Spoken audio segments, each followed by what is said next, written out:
Hey everyone, this is your host Sonia, and welcome to Sonia's Space. I've created this friendly space to inspire and encourage my listeners throughout their day. On this podcast series, I want to talk about life, relationships, mental health, women empowerment, hardships, and new experiences. My goal is to have an authentic and vulnerable discussion with my listeners. Hey there, thanks for tuning in to another episode of Sonia's Space. I hope you all had a good week. I personally have been super busy for the last few weeks. There were a few things going on. For one, I was putting a lot of time and effort into episode 1. I hope you really liked that episode, and thank you all for the feedback and comments and appreciation and support for episode 1. So I was working on episode 1 right before I traveled to New York for a girls' trip, and that was a lot of fun. We went to New York for the Labor Day weekend, and we had such a great time. So our plan was to explore New York because both of my friends, they have never been to New York. And then the main reason why we went there was because there was a music festival called the Electric Zoo, which happens every year in New York. And we went there on a Sunday. We had a really good time. I don't know if you listen to any EDM music, but there were a lot of great artists that were on that lineup, like Tiesto, Marshmello, John Summit, Dom Dalla. Also, the festival itself was managed very poorly. I don't know who was running the operations there, but it was all over the news. And I'm just glad that we only did a one-day thing. But either way, we had such a great time. I've also been pretty busy with planning my brother's post-wedding reception dinner. So in the Pakistani culture, we have multiple events, and one of them is the Walima dinner, which is essentially the groom side of the family hosting a dinner for the bride and the groom after the wedding reception. And I've been super busy with planning the event in terms of determining which vendors we need and basically organizing the whole event. I'm really excited to be able to plan the event, and there are some other smaller events that I'm also planning, but I'm really looking forward to celebrating with my family. Let's start with our topic of discussion for episode 2. And I truly believe we really need to shed some light on today's topic, which is the stigma around mental health. And I also really want to get into specifically the stigma on mental health in the South Asian community. And before I go into this topic, I want to make it very clear that I am not in any way a therapist, a psychiatrist, or a counselor, or an expert. This is just information that I'm speaking on based off of personal experience, shared experiences, or, just some of the research that I've done online just to gather some information for you guys. I would like to start off by defining what a stigma on mental health is. And it is when someone views you in a negative way or manner because you have a mental health disorder. Basically labeling or defining someone by their illness and not with who they are as an individual. And these negative attitudes and beliefs towards someone having a mental health disorder is actually quite common. The reason why I wanted to talk about mental health in my podcast series is because I feel like I've seen so much of the stigma around having a mental health disorder impacting not only myself, but other people in my life. And by having a mental health disorder or saying that you're feeling a certain way, saying that you feel depressed or anxious, it has such a negative association to it. And I truly believe it comes from having a general lack of understanding of what a mental health disorder is. I feel that people have a hard time understanding that just like a physical illness requires medical attention, so does mental health. And just because it may not be visible to someone that an individual is struggling does not mean it doesn't exist. Because of that reason, people are suffering in silence and have trouble openly discussing their mental health disorders, especially to people, whom they assume that would support and love them, like their family members and their peers. In the South Asian community, I have noticed that when someone mentions, or hear of someone having a mental health disorder, they're considered weak or crazy. Or a lot of times I've even heard that it's not a real thing. Parents, like especially parents that have immigrated to America and have worked hard, tend to say, we've gone through a lot worse. We didn't have to deal with any of this. There's no such thing. And, these feelings of having a mental health issue is totally invalidated. And not only that, it is such a vicious cycle where an individual is having to live up to family or societal expectations, and then it ends up taking a toll on their mental health. I mean, there's like career expectations, there's relationship expectations and lifestyle expectations, and an individual where they are unable to live their true and authentic life and are fighting to be their true selves, where someone is unable to understand them, is causing them to have a mental health disorder. And then when they bring this up or talk about it, then that's also being disregarded and it's being invalidated. I just want to say that if you are going through this issue, because of these reasons or other reasons, you are not alone. And that does not mean that what you're going through is not real. I think we owe it to ourselves. It's a personal responsibility to, first of all, get the right information and the right education on understanding the type of mental health disorder you have, and then seeking treatment. If you're needing to see a therapist or a counselor or seeing a psychiatrist, you're doing the right thing and you're on the right path because you're making yourself better, not only for yourself, but for other people around you. We should really be willing to challenge the stigma around mental health and play a role in creating a safe and healthy community. And that starts with doing your research, being non-judgmental when hearing about another person's mental health disorder. And what also really helps that I've seen is sharing your own experience, right? If someone tells you that they're going through something, at least for me, when someone else tells me, I've gone through something similar, this is what has helped me, I think that would really lift their spirits and help them understand that they're accepted for who they are and that they have a good support system, and then they're not being ostracized or invalidated by their peers. Just being there for someone and lending an ear to hear them out is so helpful for them to start seeking the help that they need. I would like to share my own personal experience struggling with an anxiety disorder. I think I've had it for most of my life, and I didn't even know that I had an anxiety disorder until like maybe 5-6 years ago. And just having to cope with that anxiety and having to discuss this with family members and close friends, it really helped me a lot to manage my anxiety and also seek the help that I need. It wasn't easy at first, especially with my family, but I had to have quite a lot of conversations with them and be very transparent about how I'm feeling and not withholding myself, my true authentic self, with my wants and my needs and who I am and what I want to be as a person. Especially living in the South Asian community, if you're a Desi person, you know that a lot of times our family members and, of course, even the society has a certain expectation of you, but it doesn't always have to align with your values and your perspectives. And I had to really do a lot of self-reflection and therapy to where I can live a life where I'm being true to myself.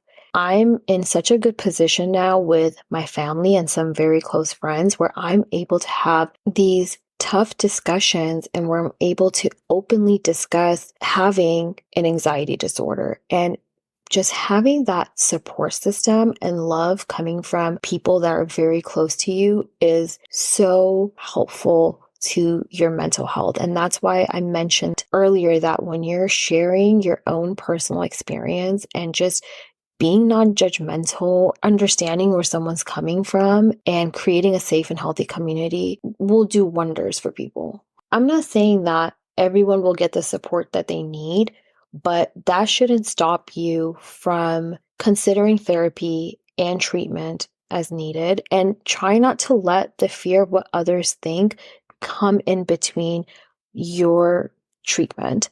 And as hard as it is, try not to make it personal with what someone else is projecting onto you, or if they're invalidating the way that you feel. You know how you're feeling, and you should take that self-responsibility, and you owe it to yourself to take care of yourself. I would like to close this topic with mentioning a few tips to take care of your mental health. One is, of course, valuing yourself, right? Treating yourself with kindness and respect and avoiding self-criticism. Two, taking care of your body. Eat the right foods, go work out, drink plenty of water, exercise when needed, and getting enough sleep. When you take care of yourself physically, it automatically improves your mental health. Three, surrounding yourself with good people. And I've mentioned this before. The people that you surround yourself with does have an impact on your mental health. So reevaluating who you're surrounding yourself with. Are they good for your mental health? Are they uplifting you and supporting you? Or are they draining you or putting you down? That is very important to your mental health, is knowing who to surround yourself with. Also, learning to deal with your stress. And that can be whatever works for you. During a moment of stress, are you taking deep breaths? Are you going for a walk? Are you spending time with someone that you love?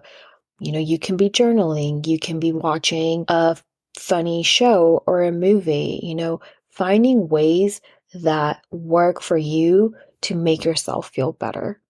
And lastly, getting help when you need it. I believe that seeking help and showing up for yourself is a sign of true strength, and it's not a sign of weakness. I hope with today's topic of discussion, I was able to inspire you to put yourself first and be the friend or support that we all need. Let's challenge the stigma and play that role of creating a safe space for yourself and others.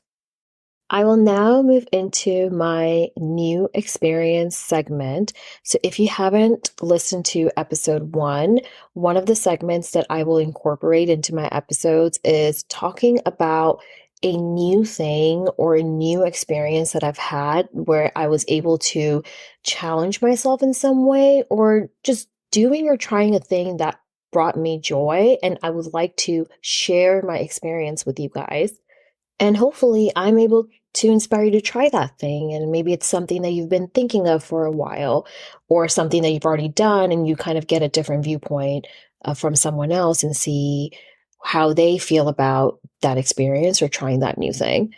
So last time I talked about trying a Pilates class. And mind you, I've only done Pilates once, like years ago, but it was like the yoga mat Pilates that I've done. So it's very different from the traditional like reformer style where you're using that carrier to do your workouts. So this was my first time actually going to a class, like to a Pilates studio and working out on a reformer. And I signed up for a class through ClassPass, which is essentially, you can take a set of classes based on how many credits you have. And I tried the free 1 month trial, and I went to this place, Urban Legree, and it uses a megaformer. And it's basically a carrier. If you've seen people do Pilates, this carrier, the megaformer, is a little bit bigger than what they have at the other Pilates studios. And mind you, I've never used one. So that already looked very intimidating to me. But I went in, my instructor was literally the sweetest thing ever. She helped me like step by step on how to use it. And, throughout the class, she was there with me every step of the way, making sure that I was using the machine properly. But my God, it was brutal. Like, honestly, I was sweating so much, and it's a it's a different type of workout, right? Like, I've only done Pilates once, and that was on a yoga mat, and now I'm using the machine. And what it does is that you're basically doing high intensity but low impact resistance training where you're targeting, and she kept mentioning this, the slow twitch muscles.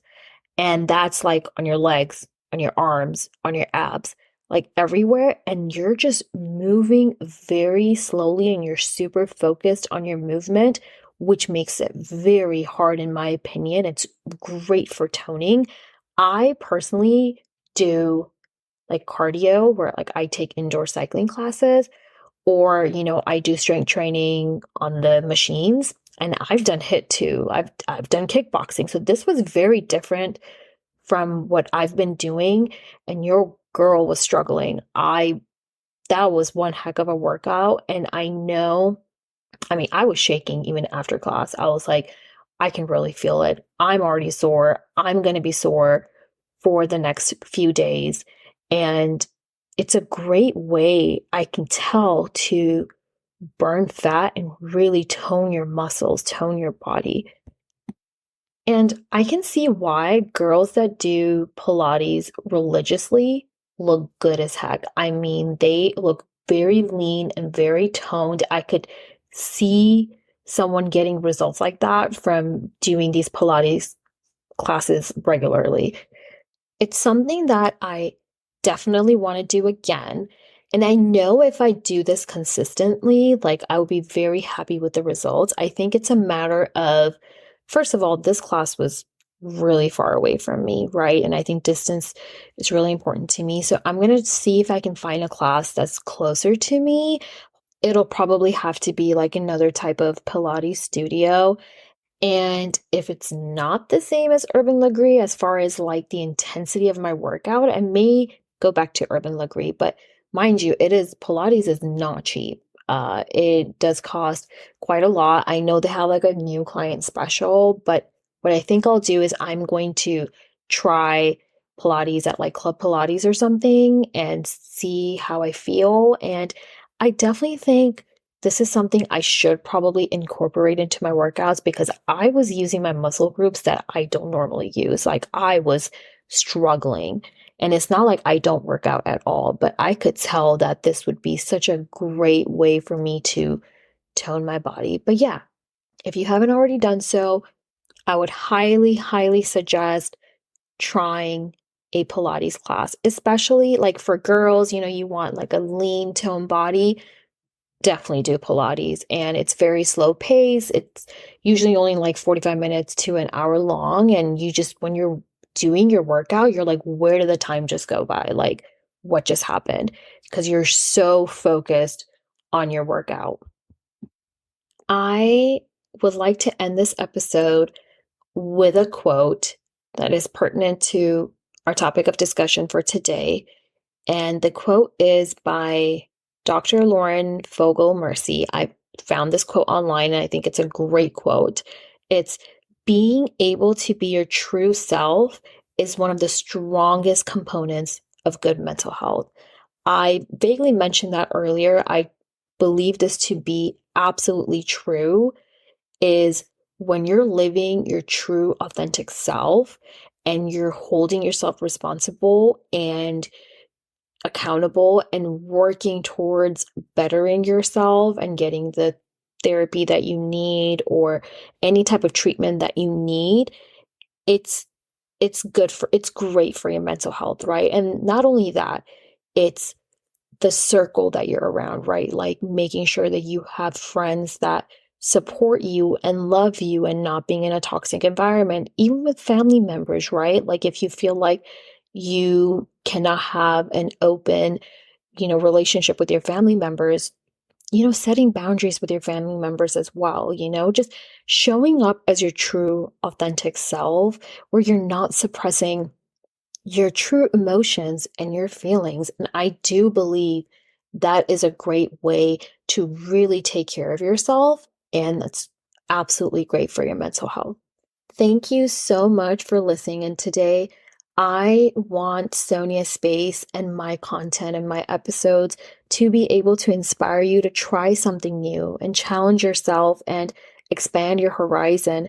Don't limit yourself and constantly be in the phase of finding yourself.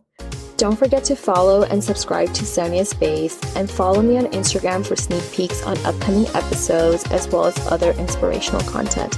I hope your day goes well and I've left you feeling inspired. Goodbye.